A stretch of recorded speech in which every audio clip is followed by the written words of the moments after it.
Hi guys, welcome to my YouTube channel. My name is Doris Jessie. In case you're new here, please subscribe, hit that subscribe button. It's just free of charge. Please support me by subscribing, and if you are my returning subscriber, you're welcome back. Thank you for always consuming my content.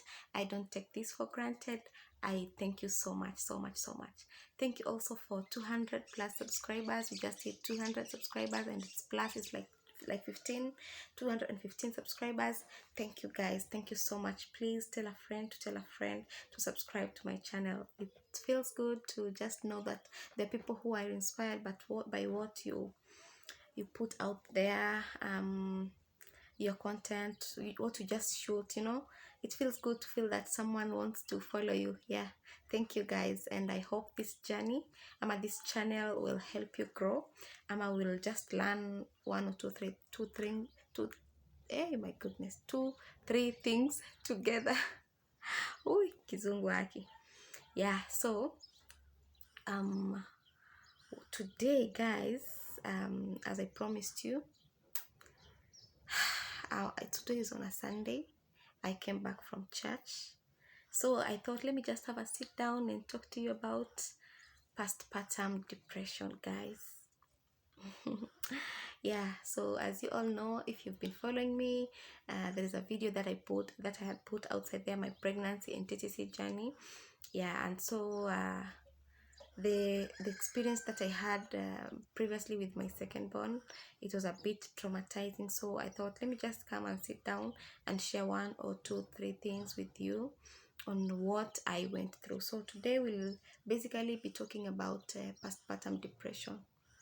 Yeah, so what is depression? What is postpartum depression? I think, okay, postpartum depression, it's the overwhelmment of, I think, maybe if you had a traumatizing childbirth, maybe during the pregnancy period you had a rough journey, and maybe when you were giving birth, maybe you had long labor pains, and maybe you had CS, as in the whole experience of giving birth. Maybe it traumatized you in one way or another. So today guys, I'll be sharing with you my experience on postpartum depression. Yes, so let's learn just what I went through. So guys, I really do not want to say maybe I had postpartum depression, but yes, okay, somehow it did not get into me sana, because nilijua mapema, even though mara ya kwanza sikuwa najua maybe kama ni depression. Yes, but later on niliona maybe my body was affected, my mind, everything around me had just changed, and I was just there thinking. I think because of the experience that I had with when having my second baby.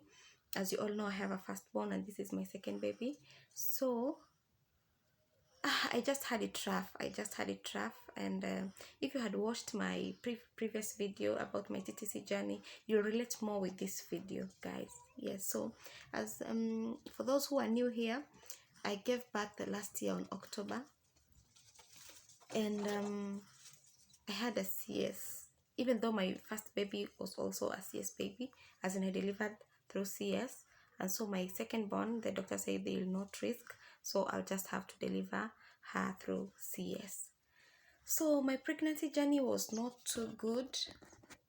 I was in and out of hospital, anxiety issues, and just so many things. Yes, so I did not know kama maybe it will reflect again when I give birth. So when I gave birth, on the 3rd day, I felt sick, and my blood pressure raised.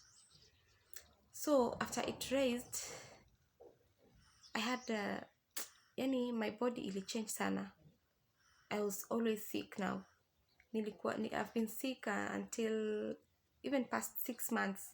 I have been battling BP, but as we talk right now, it has stabilized. But now the rising of the BP contributed so much to my mental health, na ikanisumbua sana, by the way, because I was feeling, why am I sick? Nimepitia such a rough time when I was pregnant, and now that I've delivered, I thought maybe things will be smooth, but now things have just gotten worse. And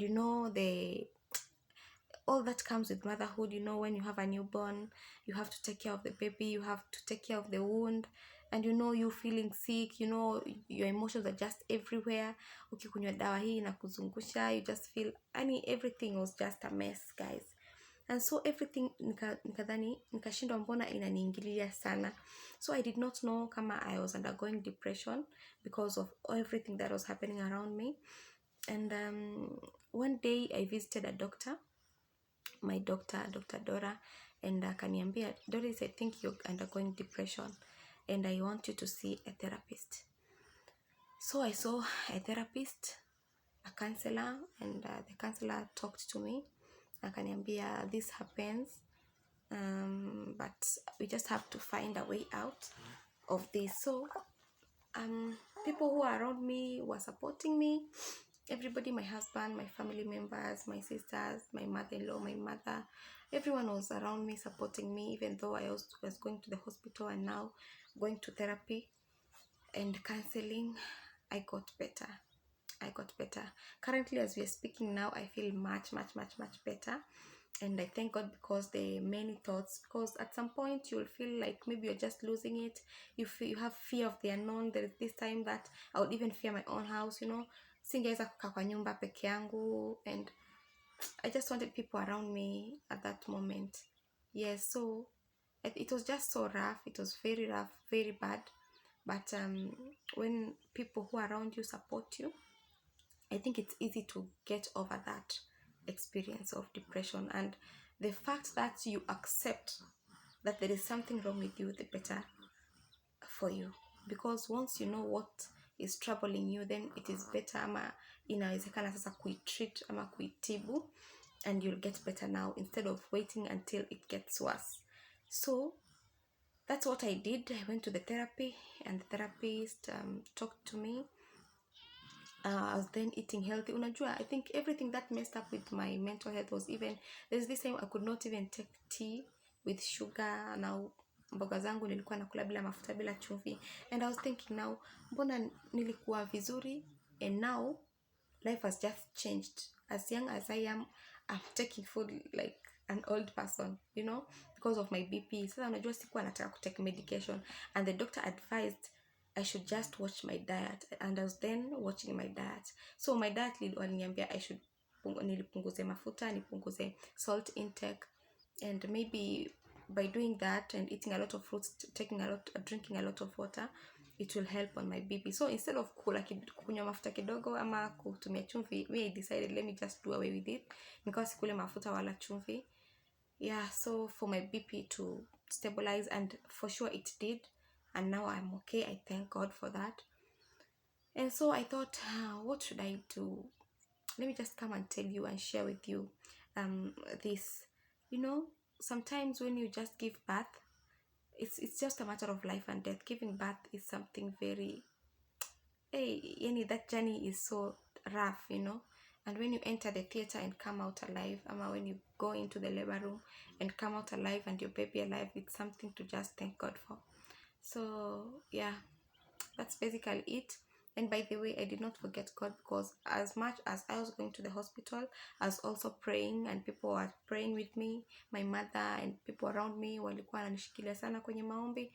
And yes, because you know we are Christians. I'm a Christian, I'm a believer, and I believe that God can heal, and indeed God did it for me. Yes, so the impossible is not with God. If you believe, hakuna kitu impossible kwa Mungu. Everything is possible with God. And so I was telling God, because now God, I'm working on myself. Please, I want you to do a miracle for me. Stabilize my BP and make me feel well and back to my feet again. So thank you guys for listening to me. I think that's what we went through. And I think maybe in my next video, I'll come up with 1 or 2, 3 things on how to overcome depression. Thank you guys. Until then, bye. I love you.